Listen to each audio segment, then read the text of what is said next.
আচ্ছা তুমি সান্ত্বনা দিচ্ছ না আমাকে সাথে মজা নিচ্ছ কদিন? না বাড়া সারাদিন না খেয়ে কাজ কাম করা যায় না। আজকে বড় ভাইয়ের কাজ যাবো, যে একটা হেস্ত নষ্ট করেই আসবো। लेकिन ये साला कर क्या रहा है यहाँ पे?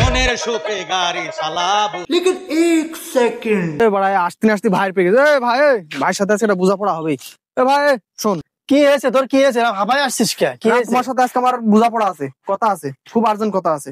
কি হয়েছে বল। আমি এই যে মাঠে সারাদিন কুত্তা খাটা খাচ্ছি, আমার এক গ্লাস পানি এনে দেওয়া লোক নেই।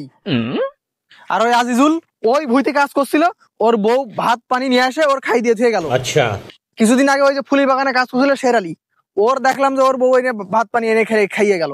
তারপর ছেলে পেলে আছে ওই যে সব দিয়ে ঝাল মাল তুলিয়ে সব ওরা নিজেরা করে, আমাকে লোক দেখে করতে হয়। আজকে মনে করো তোমারও আব্বা বিয়ে দিচ্ছে না, আমারও দিচ্ছে না। ठीक है মনে তুই সত্যি কথাই কইছিস। আজকে এই জমি ভাগ করো, তুমি এখনই ভাগ করো, ভাগ করে এখনই এই জমি ফয়সালা করে তারপরে বিয়ের ব্যবস্থা করো। এখানে মরে গেল তো আমাকে দেখার লোক নেই। তুই সত্যি কথা কইছিস মনে। তাহলে আজকে চল বাপের সাথে যে আজ যে আব্বা তোমারও দেখে না আমারও দেখে না, এই জমি এখনই ভাগ ভাগ করে চলো দিনই যে একটা ব্যবস্থা করতে হবে, চলো। চল বাপের সাথে জোড়া হবে। ওগো কি হয়েছে? তোমরা এত হুটো পাটা করে কোনে যাচ্ছ গো? চাচা সে কথা কইও না, আব্বা একদম আমাকে দুই ভাইয়ের সাথে পুরো বৈষম্য করেছে। কেন কি হইলো? ওই যে আজিজুর ওই ভুইতে কাজ করে, ওর বউ ওর ভাত নিয়ে যায়। আচ্ছা ওই যে সেলিম ওর 8-10টা ছেলে পেলে, ওর হচ্ছে কোনো জোন নেওয়া লাগে না, ঝাল তুলা সিম তুলা সব মনে করো যে ছেলে পেলেই করে দেয়।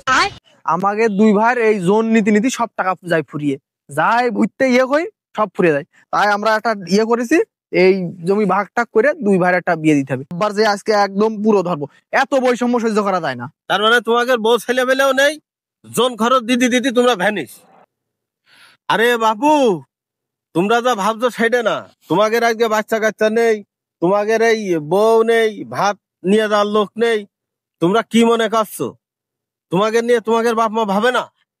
শোনো, তোমাদের থেকেও তোমাদের বাপ মার কিন্তু খুব বেশি চিন্তা ভাবনা। হ্যাঁ, এই যে এই শীত যাচ্ছে, সামনে শীতও যাবে, তারপরে শীতও যাবে, তারপরে শীতে তোমাদের বিয়ে নিয়ে একটা চিন্তা ভাবনা করা হবে। আচ্ছা তুমি সান্ত্বনা দিচ্ছ না আমাকে সাথে মজা নিচ্ছ কদিন? আর বাপু মজা কেন? শোনো বাপু, ছেলে পেলে যখন বড় হয় তখন কিন্তু বাপ মার বিরাট টেনশন থাকে, বিরাট চিন্তা হয়। তা তোমরা কোনো সময় বাপ মার উপরে নাখোশ হবে না। বাপ মা তোমাদের ভালো চাই, তোমাকে ঠিক বাপ মার যখন মনে হবে যে ছেলে দুটো বিয়ে দেওয়া দরকার, তোমাদের বিয়ে দিয়ে দেবে। তোমরা স্বাবলম্বী হও, তোমাদের অবশ্যই বিয়ে শাদী হবে। তোমরা বাপ মার উপরে রাগ করো না শোনা, জমি জাতি ভাগ তো তোমরাই পাবা, বাপ মা তোমাকে ছাড়া কার দেবে? ঠিক আছে, তোমরা বাপের সাথে আর মাথা গরম করো না, রাগারাগি করো না, হবে তোমাদের বিয়ে হবে, টেনশন করো না।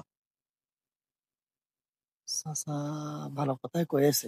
আচ্ছা মনে হয় একটা জ্ঞানের কথাই কয়ে গেল। আমাদের বাপ মা তোমাকে খারাপ চাই না, খালি সময় হলেই দেবে নে মনে হয়। ক ভাই তুই কি কইস? তাহলে থাক, বাপের কাছে আর কোয়ার দরকার নেই, আমরা এভাবেই খাই।